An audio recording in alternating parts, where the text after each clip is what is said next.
Assalamualaikum warahmatullahi wabarakatuh. Perkenalkan, saya Iqbal Iksan dan rekan saya. Perkenalkan, nama saya Rohayatun.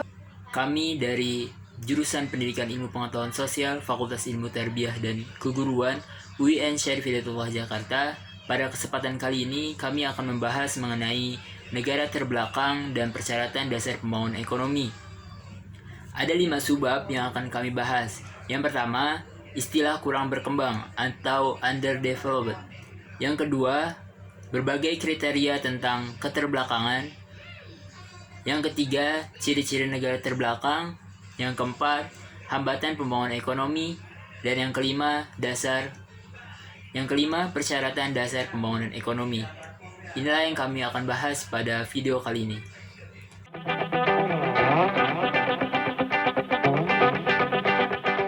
Oke teman-teman, kita langsung masuk ke materi yang pertama, yaitu mengenai kurang berkembang atau underdeveloped.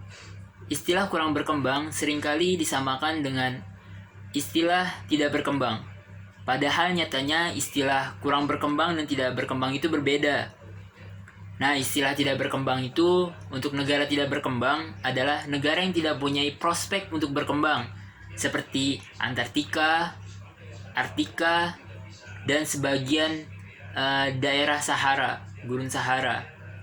Nah, sedangkan negara kurang berkembang adalah negara yang tidak mempunyai kemampuan untuk berkembang, seperti India, Pakistan, Uganda, Kolombia, Panama, dan sebagainya. Itulah perbedaan yang mendasar terkait kurang berkembang dan tidak berkembang. Oke teman-teman, akhir-akhir ini istilah kurang berkembang itu jarang sekali dipakai karena sudah digantikan dalam literatur ekonomi itu menggunakan kata yang lebih terhormat, yaitu negara sedang berkembang, tidak lagi menggunakan kata istilah kurang berkembang. Tetapi menurut Profesor Bohr, menganggap istilah kurang berkembang, sedang berkembang, dan sedikit berkembang sebagai ungkapan yang lebih halus sebagai pengganti ungkapan dirasa lebih kasar. Untuk kata kurang berkembang dan sedang berkembang adalah ungkapan yang berbeda.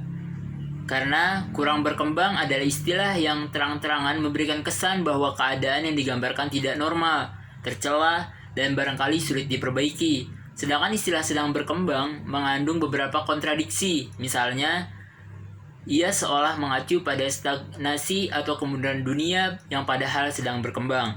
Itu menurut Profesor Bohr.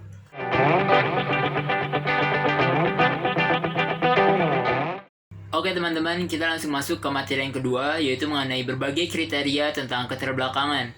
Sebelum kita masuk ke kriteria keterbelakangan, kita harus terlebih dahulu mengetahui arti keterbelakangan. Nah, menurut Simon Kuznets, beliau mengusulkan 3 definisi mengenai keterbelakangan. Yang pertama, keterbelakangan berarti kegagalan memanfaatkan secara penuh potensi produksi dengan menggunakan tingkat pengetahuan teknologi yang ada, atau kegagalan yang bersumber pada perlawanan lembaga-lembaga sosial. Yang kedua, keterbelakangan dapat berarti keterbelakangan dalam kinerja ekonomi dibanding dengan beberapa negara ekonomi yang terkemuka pada masanya. Yang ketiga, keterbelakangan berarti kemiskinan ekonomi, dalam arti kegagalan untuk menyediakan biaya hidup yang memadai dan harta benda yang memuaskan sebagian besar penduduknya. Itulah yang disampaikan oleh Kuznets mengenai definisi keterbelakangan. Oke teman-teman, kita langsung masuk saja ke kriteria keterbelakangan. Kriteria yang pertama yaitu rasio penduduk terhadap wilayah tanah. Untuk kriteria ini sulit untuk memastikan apakah rasio tinggi atau rendah penduduk terhadap wilayah merupakan indikator keterbelakangan. Kenapa sulit? Karena sebagian besar negara-negara keterbelakangan di Afrika dan di Amerika Latin mempunyai tanah yang kosong, tidak berpenghuni, yang menunjukkan rasio penduduknya rendah. Di samping itu, jumlah negara terbelakang seperti India, Burma, Pakistan, Malaysia, dan beberapa negara di Asia Tenggara, jumlah rasionya sangat tinggi terhadap wilayah. Nah, kriteria ini dianggap sulit untuk menjadi indikator keterbelakangan. Kita lanjut ke kriteria yang kedua, yaitu perbandingan output industri terhadap keseluruhan output. Negara dengan rasio yang rendah antara output industri dan output keseluruhan dianggap sebagai terbelakang. Tetapi rasio ini cenderung untuk meningkatkan bersama dengan kenaikan pendapatan per kapita. Oleh karena itu, kadar industrialisasi sering merupakan akibat, bukan penyebab kemakmuran ekonomi suatu negara. Dalam suatu negara dengan pertanian yang maju, industri tersier atau industri jasa cenderung tumbuh secara spontan karena meningkatnya surplus bersih pendapatan pertanian akan menciptakan permintaan terhadap barang-barang dari sektor industri. Akan tetapi, apabila surplus pendapatan pertanian bersih tersebut dipergunakan untuk mensubsidi industri kota yang tidak ekonomis, keseluruhan pendapatan per kapita akan cenderung menurun. Jadi kriteria ini tidak merupakan indikator keterbelakangan yang handal. Kriteria yang ketiga yaitu rasio yang rendah antara modal terhadap populasi per kapita. Nah, menurut Dr. Oscar Lange, perekonomian yang terbelakang adalah perekonomian yang tidak mempunyai cukup stok modal untuk memperkerjakan semua angkatan kerja yang ada berdasarkan teknik produksi yang modern. Sedangkan menurut Profesor Nooks, mendefinisikan negara terbelakang sebagai negara yang penduduk dan sumber alamnya dibanding dengan negara maju kurang dilengkapi dengan modal. Maka dapat dikatakan negara keterbelakang mereka mempunyai sumber angkatan kerja dan sumber alam tetapi tidak mempunyai cukup modal. Kriteria selanjutnya yang keempat yaitu kemiskinan. Menurut Dr. Eugene Steley mendefinisikan negara terbelakang sebagai negara yang ditandai oleh kemiskinan massal yang kronis dan bukan merupakan akibat bencana sementara. Di samping itu, ia ditandai oleh metode produksi dan organisasi sosial yang usang.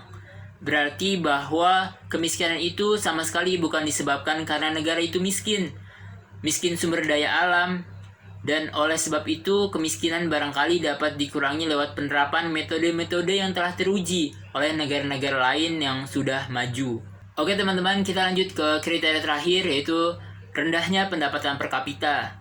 Jadi salah satu kriteria yang paling umum diterima ialah rendahnya pendapatan per kapita di negara-negara terbelakang dibanding dengan negara-negara maju. Nah, menurut Beumer dan Yamey, mengungkapkan istilah negara terbelakang biasanya agak mengacu kepada negara atau daerah dengan tingkat pendapatan dan modal per kapita yang rendah, diukur dengan standar Amerika Utara, Eropa Barat, dan Australia. Saat ini rata-rata pendapatan per kapita di Amerika Serikat sedikitnya di atas $2.000. Di dunia ini terdapat 66 negara dengan jumlah penduduk 1.500 juta dengan pendapatan per kapita di bawah $200 per tahun. Inilah daerah yang benar-benar dapat disebut terbelakang.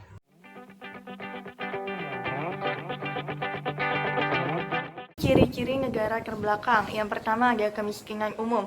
Kemiskinan umum dapat dilihat dari pendapatan per kapita negara tersebut perharinya di bawah $2 Amerika Serikat. Ini biasa disebut sebagai kemiskinan absolut berdasarkan pernyataan Bank Dunia. Yang kedua, mata pencaharian utamanya adalah petani. Biasanya di negara terbelakang, jumlah petani 4 kali lebih banyak dibandingkan negara maju. Selain itu, petani juga masih menggunakan alat teknologi yang sangat sederhana, tradisional dibandingkan dengan negara maju yang jumlah pertaniannya dikit tapi menggunakan alat teknologi yang tinggi sehingga dapat menghasilkan hasil pertanian yang jauh lebih banyak dibandingkan negara terbelakang. Yang ketiga ada ekonomi dualistis, yaitu di mana ekonomi yang di kota sangat amat maju dengan teknologi yang tinggi, tetapi masih ada desa-desa yang terbelakang masih menggunakan teknologi yang sangat rendah atau tradisional. Yang keempat, sumber daya alam kurang terkelola. Jadi biasanya di negara terbelakang itu memiliki sumber daya alam yang sangat banyak, tetapi tidak mampu untuk mengelolanya, sehingga hanya fokus kepada ekspor bahan mentah. Ini justru sangat merugikan karena biasanya negara terbelakang merasa bobokan gitu. Nah, terus yang kelima ada tingginya tingkat pengangguran. tingkat pengangguran ini terjadi karena belum adanya pemerataan tempat kerja bagi penduduk sekitar. Terus yang keenam ada ekonomi yang terbelakang. Jadi ekonomi yang terbelakang ini ditandai dengan rendahnya efisiensi dan produktivitas tenaga kerjanya. Yang ketujuh, ketiadaan inisiatif untuk berusaha, di mana kelompok penduduknya hanya ingin bekerja tanpa membangun sebuah usaha. Yang kedelapan ada kelangkaan alat modal. Kelangkaan alat modal disebabkan oleh rendahnya investasi dan pola pikir masyarakat yang hanya menabung di rumah dan tidak melakukan investasi, sehingga nilai investasi negara kecil dan modal pun juga kecil. Terus yang kesembilan, keterbelakangan teknologi. Ini sudah sangat jelas, perkembangan teknologi di negara terbelakang sangatlah rendah.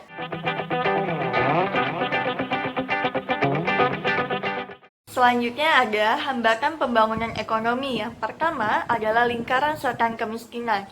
Lingkaran setan kemiskinan ini berasal dari pendapatan yang rendah. Ketika pendapatan rendah, maka permintaan pun ikut rendah. Dan investasi pun ikut rendah dan modal pun akan berkurang, akan rendah juga gitu.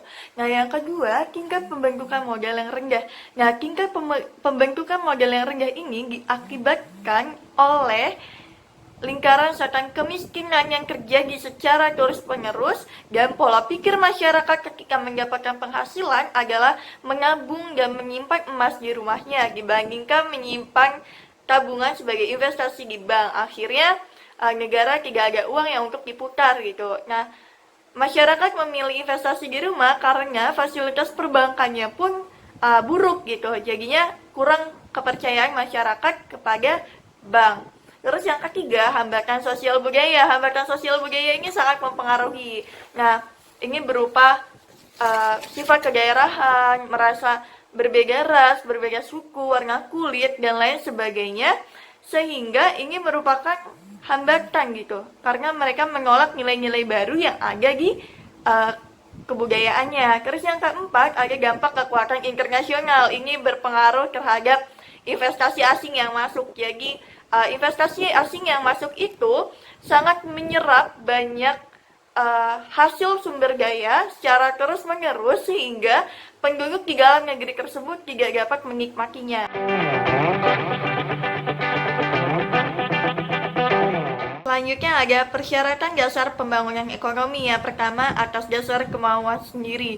Jadi yang namanya pembangunan ekonomi itu bertumpu pada perekonomian di dalam negerinya sendiri, kekuatan negaranya sendiri, bukan dari negara luar. Negara luar itu hanya bersifat sebagai stimulus, bukan sebagai pengganti dari kekuatan pembangunan ekonomi. Nah, yang kedua adalah menghilangkan ketidaksempurnaan pasar. Nah, ini caranya gimana? Dengan cara memfasilitasi kredit yang lebih luas untuk para petani. Yang ketiga ada perubahan struktural. Nah, perubahan struktural ini adalah dari petani tradisional menuju industrial modern. Untuk apa? Untuk menyerap tenaga kerja yang lebih banyak, menghasilkan produk yang lebih banyak, sehingga pendapatan pun akan meningkat dan permintaan pun akan meningkat pula, sehingga investasi juga meningkat dan modal tersedia. Terus yang keempat ada pembentukan modal. Nah, pembentukan modal ini melewati tiga tingkatan. Yang pertama ada kenaikan volume tabungan, terus yang kedua keberadaan lembaga kredit, dan yang ketiga penggunaan tabungannya itu untuk apa. Terus yang kelima ada kriteria investasi yang tepat. Nah, kriteria investasi yang tepat ini dapat kita lihat dari produktivitas marginal sosialnya, yang kedua overhead ekonomi, terus yang ketiga pertumbuhan berimbang, yang keempat pemilihan teknologi, dan yang kelima ada rasio model output. Terus yang keenam adalah persyaratan sosial budaya. Jadi sebenarnya menghambat dari pembangunan ekonomi adalah kepercayaan budaya masyarakat yang tidak ingin dipengaruhi oleh budaya lain. Nah, ini bisa kita hapuskan ataupun kita sesuaikan antara budaya yang satu dengan budaya yang lain, sehingga wawasan sosial budaya ini tidak menjadi hambatan lagi dalam pembangunan ekonomi.